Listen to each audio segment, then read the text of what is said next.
Your Majesty, Excellencies, ladies and gentlemen, good morning to you all. First of all, I would like to extend my thanks to Norway Shipping. First, for organizing this major fair and conference, one of the largest maritime events this year. And secondly, for bringing key stakeholders together to discuss the joint course for the years to come. For 50 years, Norway Shipping has provided a platform for the maritime world to meet, to do business, and to explore the future. The fair is a showroom for the best and latest maritime technology, services, and solutions. You can be proud of what you have achieved so far. So, congratulations on your 50th anniversary. This morning, Minister Monica Mæland brought maritime stakeholders together to discuss challenges and opportunities for the future in the maritime industry. The current economic situation in the shipping industry is challenging. Since the onset of the global economic downturn, most shipping markets have experienced tough conditions. During 2014, many of the major sectors were in deep recession, struggling to cover operating costs. More recently, some markets have shown improved profitability. Other markets remain firmly at the bottom of the cycle, with no clear indication of a recovery. The offshore markets had until 12 months ago performed relatively well and are now facing the same challenging market conditions. Despite those tough conditions, the maritime industry is currently among Norway's most global, innovative, and forward-looking industries. Its employment rate, value creation, and spillover to other industries makes it an important driving force in the Norwegian business and industries. And Norway have a great advantage. We have the world's 10th largest merchant fleet. We have the second largest offshore fleet. And we are in possession of one of the most complete maritime industrial clusters in the world. As we now look for adapting and adjusting our ocean-based industries, let there be no doubt that our maritime knowledge and expertise will continue to play an important role in the years to come. But we also know that we must keep in mind the environment. We must embrace new technologies and our ability and willingness to change. So, how can we help? How can the Norwegian government help? Last week we launched a national maritime strategy. It will be our answer to the very question. The government's main goals for the maritime industry are sustainable growth and value creation for society as a whole. The maritime strategy presents the government's policy to realize the maritime potential of ocean industries. Through this strategy, the government wants to establish a stable and forward-looking regulatory framework. This will serve as the basis for future growth and value creation for the maritime industries in Norway.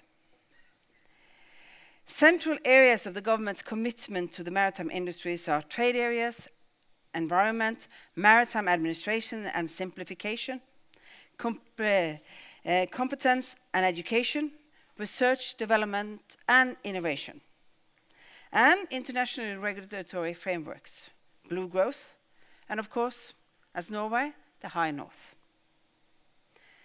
The ocean covers 70% of the Earth's surface. It is an important source of food through the seafood industry. It's a source of energy to the development of offshore oil and gas, a source of renewable energy through extraction of offshore wind, waves, and tidal water, and a source of minerals through mineral extraction on the seabed. By developing new and applying known technology across the ocean space, we can utilize the potential for further growth and value creation in the maritime industry. And I said the high north is of importance to Norway. Norway has long traditions of shipping in the high north, and the Norwegian maritime industry has extensive competence on the specific conditions and challenges prevailing in the Arctic.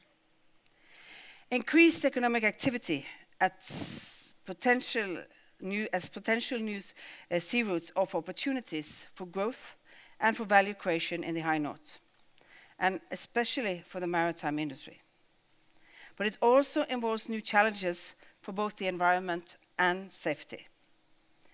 We will ensure that sustainable maritime value creation in the high north will, while taking increased activity, safety, and environment into account.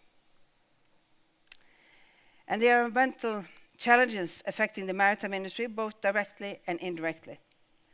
With new regulatory requirements and standards adopted, the industry has to invest in new technology and opt for green solutions. Using more environmentally friendly fuel and energy-efficient vessels are key factors in solving the environmental challenges of shipping. Gas-powered vessels have been a focus area for Norwegian green shipping. Now I'm proud to say that we also have our first battery-powered ferry in operation. And it works quite well. I say quite, because the Prime Minister always gets the knowledge when something on the West Coast doesn't function. And it was one day. They call. This knowledge we now are building up has to be utilized and have to be developed further. We will continue to stimulate green growth for the Norwegian maritime industry, as well as the use of environmental technology solutions, and to look for the alternative fuels for vessels. But of course, the biggest environmental improvements can be achieved through international commitment, such as environmental requirements laid down by the IMO. One of Norway's challenges, but also I think one of our competitive advantages, is that Norway is a high-cost country. We are good at using our resources because they are high cost. We will remain competitive by focusing on knowledge-based products. The access to competence is therefore vital to maintaining and developing competitiveness and value creation in the maritime industry. The success of the maritime clusters is practical experience from the sea combined with research-based knowledge. That is a key to the technological development and innovation throughout the value chain. That's why we will strengthen maritime education and knowledge development, and strengthen the Norwegian maritime industry's access to good, qualified personnel. For the Norwegian flagged fleets, softening the trade area limitation of NIS vessels are strengthening the net wage system will be important tools to ensure adequate access to Norwegian operative maritime competence and more Norwegian flagged vessels. And I'm very happy to see such a good response from so many companies after Friday's launch of our maritime strategy. The industry's own ability to adapt and innovate, and the public support system focused on research, development, and innovation have been key prerequisites for Norway's leading position as a maritime nation. We will stimulate increased research, development, and innovation in order to strengthen the value creation and the competitiveness of the maritime industry. The public support system is to contribute to strengthening the knowledge base for maritime research, development, and innovation. And through the cluster program, we will strengthen collaboration both nationally and internationally. Our two global centers of expertise, the Blue Maritime, based on the northwest coast, and Node, based in southern Norway, are examples of clusters particularly relevant to the maritime industry. The future for Norway lies in being smarter, not being cheaper. That's why we invest so heavily into innovation, research, and development. More and more countries wish to take part in the maritime value creation, and the global competition is strong. The maritime industry depends on international markets and equal frameworks conditions. That's why we will work for a unified global regulatory framework for the industry, open markets, high requirements for maritime safety, environment, and high social standards. There are many relevant forums, such as WTO, EFTA, OECD, as well as UN's International Maritime Organization, IMO, and the UN International Labour Organization, ILO. We will work on all these fields to make sure that we can continue to compete in the international markets. The main goal for the industrial policy is the greatest value creation possible in Norwegian economy within a sustainable framework. The government wishes to conduct an active maritime policy. Cooperation between maritime stakeholders is a key factor for further developing the Norwegian maritime sector. The international cooperation and dialogue is of utmost importance. Predicting the future developments in shipping is quite a challenge.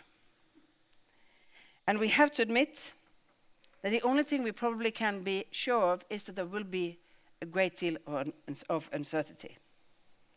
But at the same time, market developments, technological development, and regulatory developments demand a flexible and adaptable industry. The Norwegian maritime industry have shown their ability to do that for a long time and for decades in the past. I am sure that they will do that in the future too. Thank you for your attention.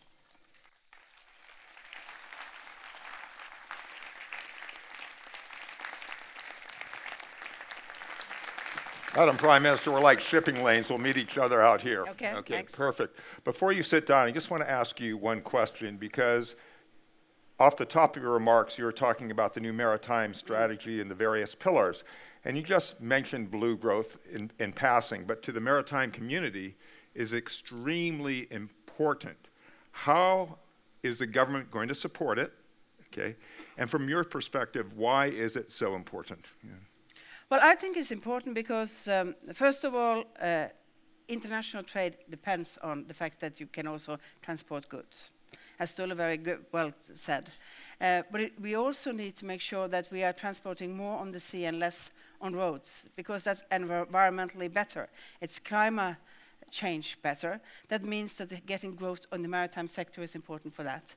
At the same time, we need to make sure that the fuels and the change, so growth is also about innovation, research and development.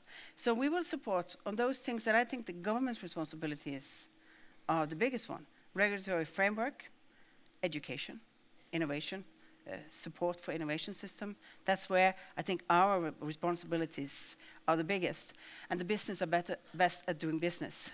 We are very bad at that usually, because we get so stuck in different policy hang-ups and not look at what the figure says. Well, I think business will be very willing to make a deal with you. They'll stick to the business if you have clear regulations and no goalposts are changed. Thank you so much, Prime Minister. Let's have a big round of applause for her.